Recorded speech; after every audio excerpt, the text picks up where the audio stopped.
Big Little Lies, back in the day from Parks and Rec. He will be here in studio hour number 3. We are thrilled to have here in studio once again here on the show. Kind enough to stick with us for the entire hour as we are going to stroll down memory lane of what took place 37 years ago. 37 years ago yesterday at the Olympic Games in Lake Placid, New York. The miracle on ice, the man, the myth, the legend himself, Al Michaels. The myth. Good to see you, sir. Mainly the myth, Rich. Good to see you. Good to How see are you, you, Al? too, Good to see you. So let's get right into it. How often do people, even with so much that you have done, football, baseball, come up to you and mention the miracle on ice to you, Al? A lot.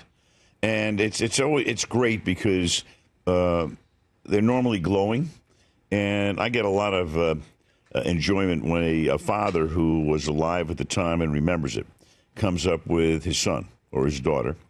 And you can tell that, the kid obviously wasn't alive at that time. But the father has passed down the story of what happened in Lake Placid. The child may have seen the HBO documentary, which they did in 2000, which was tremendous. Tremendous. The movie has given it an entire new life, the movie Miracle. And a lot of, high school and junior program coaches tell me that they use that very often the night before the game or before the game. As, the movie? As an inspirational piece. And even professional teams have, gathered the teams the night before and played the movie Miracle, because it is so inspiring and all of that. So I get a lot of it from people, and it's really great because, I've said this many times, a lot of the things that people remember, you remember where you were. If you're old enough, Pearl Harbor, obviously, Kennedy's assassination, the Challenger blowing up, certainly September 11th, 2001, they're all terrible things. But people who remember where they were February 22nd and 24th of 1980, it's a happy memory. And how many things do you remember in your life that were so joyous and you can say exactly where you were? That's what the miracle was. And so, and then one of the beautiful things about that movie Miracle, which, by the way, the makers of which had you and Ken Dryden, who's going to join us next here on the show, recreate in many ways what you were calling in those two games, that it puts in perspective what it meant for the country, what the country was going through at the time, the Cold War and the height of it, and how the boycott of the Olympic Games of the United States in Russia, that was the Summer Games, and what that meant for the Olympic Games in 1980. All of that. What was it like, Al? Well, can you put it in perspective? There was so much going on. You go back to the late 60s and early 70s, we were a fractured country in terms of Vietnam. And patriotism was not really in vogue during the early 70s. You had a lot of things going on. Then you had the gas shortage in the 70s. You had Nixon resigning in the 70s. You had a prime rate that was close to 20%. 20%. Close to in 1980. The country wasn't very happy with Jimmy Carter. Our hostages were being held in Iran. We really didn't feel that good about each other as a country. And so you have all of this confluence of events taking place with an Olympics on your home soil and a bunch of college kids, basically, in effect, meeting an amateur team, but we all knew what they were. They were all listed as soldiers and as students, the Soviet team. But they were hockey players. They were the best hockey players in the world. And this came at a time before the Soviets were allowed to play in the National Hockey League. And we saw how good they were when, in 1989, 1990, Fetisov came to Detroit and the rest of them came in. We saw how great they were. And so all of a sudden, this young team, this fuzzy cheek group, beats the Soviets in our country. And it brought everybody together in a way. It kind of galvanized the country. And, Eddie Swift did the piece in Sports Illustrated at the end of the year, Sportsman of the Year, and he ended it by saying, it made you want to hug your television set.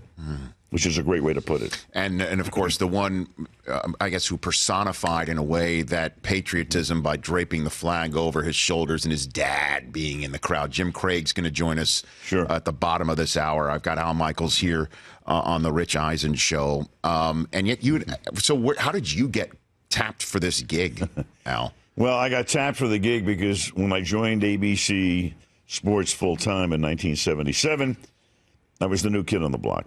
And we had a murderer's row of broadcasters. Howard Cosell, Jim McKay, Chris Schenkel, Frank Gifford, Keith Jackson, Bill Fleming, you name it. I mean, all household names, all had been there for a long, long time. So when it came time to dole out the assignments for Lake Placid, what I really wanted was speed skating because the big hero in the Olympics was going to be Eric Heiden, who was expected to win 5 gold medals, and he did. So that was going to be the premium event. I knew I wasn't going to get figure skating. That was McKay's domain.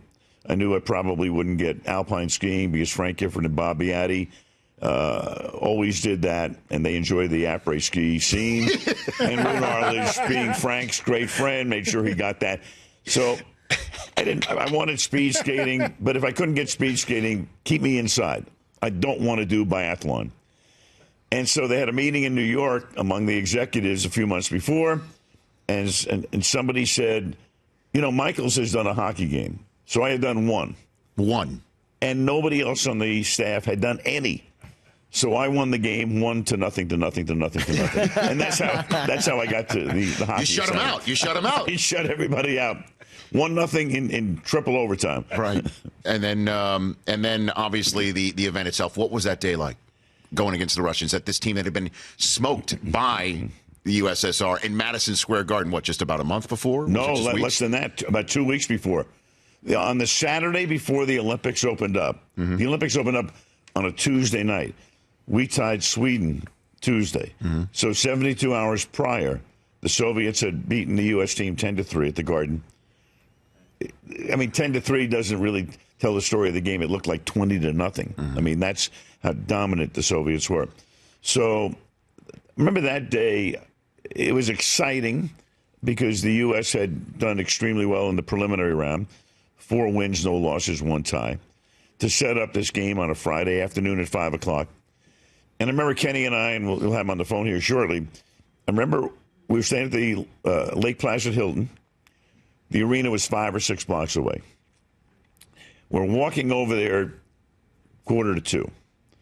And I remember thinking and pretty much saying to Kenny, if it's only like 3-1 in the mid-second period, late second period, that's about all we can ask for. But what I really feared was 7-0 Soviets, as we start the second period. So all I'm thinking about is keep it close, keep an audience, have a little fun. But in terms of drama, no way. Because I had seen the Soviets play so much. Kenny had played against them. We knew what they were. And to me, when people say, well, did you anticipate, the U.S. winning? I said, are you crazy? I anticipated the Soviets blowing us out again. And then all of a sudden you have a game in which, and of all the statistics, Rich, in that game that, people forget about, but it really speaks to how the flow of that game went. The Soviets outshot the U.S. 39-16. And the U.S. won the game 4-3. So what does that tell you? 2/3 of the game, maybe 75% of the game, was played in the U.S. end, in front of Jim Craig. And the 16 shots that we got, 4 of them went in. How often will that happen? Never. You get outshot 39-16, you win the game. And Jim Craig will be joining us here shortly. Ken Dryden first. When did you come up with Do You Believe in Miracles? What's the genesis of that, Al? Out of my heart at the moment, because there's no way the U.S. was going to win the game. And as the clock is ticking down, I'd never worked in a more intense state of concentration. Because, first of all, the building is rocking and physically shaking. And Heiden was there, right? We had sneaked Heiden in, and Heiden's on the platform behind us. Because Eric was a huge hockey fan. It was the least we could do. The guy had won 5 gold medals. We get him into the game. Right. But we're on a rickety platform, which is in the front part of the balcony. So the building is shaking. The platform almost feels as if it's coming down. The crowd is crazy. I've got a producer in my ear who's just yelling gibberish and garbage into my headset. I wanted to take my headset and throw it off. That would have been fun. And as the puck comes out to center ice with about 5 or 6 seconds to go, all I was really thinking about in the last minute, hey, call the game because the Soviets could score. Mm-hmm. And how stupid would it be if I had said something, as I said, and the Soviets scored to tie the game with a second to go. So when the puck comes out to center ice, I just remember the word miraculous coming into my head. Somehow it gets morphed into a question, and I answer it with yes, and that was it. So if you had said to me 2 minutes after the game, what'd you say at the end of the game? I couldn't have remembered. I was just doing the game. I was doing the game. And somebody said, somebody once wrote, it's probably the 9-year-old boy in me coming out, and I'll buy that. And for the rest of the history of sports broadcasting, now everybody's got to come up with a line. you did put that bar pretty high, Al. Every single time that there's a big ending of a game, you're wondering what somebody's going to say from the sports. You know what? It's more of a curse than anything else in the sense that in 1980 there were no VCRs, DVRs. This was tape delayed, right? This was tape delayed, but on top of that, that's right. You're never calling anything and saying they're going to play this back forever. You're doing it's a one-off. Mm-hmm. It's on tape, but there's no YouTube. There's nothing. You're not thinking about that. Now, of course, at the end of a game, I try not to overthink what to say. Let it go. I mean, I did a Super Bowl, a couple of years ago where Malcolm Butler intercepts a pass from Russell Wilson at the end of the game. Obviously, everybody remembers the game. And how you get what line do you come up with? I mean, I go into the University of Phoenix Stadium thinking that Russell Wilson will throw an interception at the end of the game and the Patriots will win. So you can't. There's no way you think about things like that. So what came out of me at the end of the play, I blurted out unreal, which was what my emotional feeling was at that point.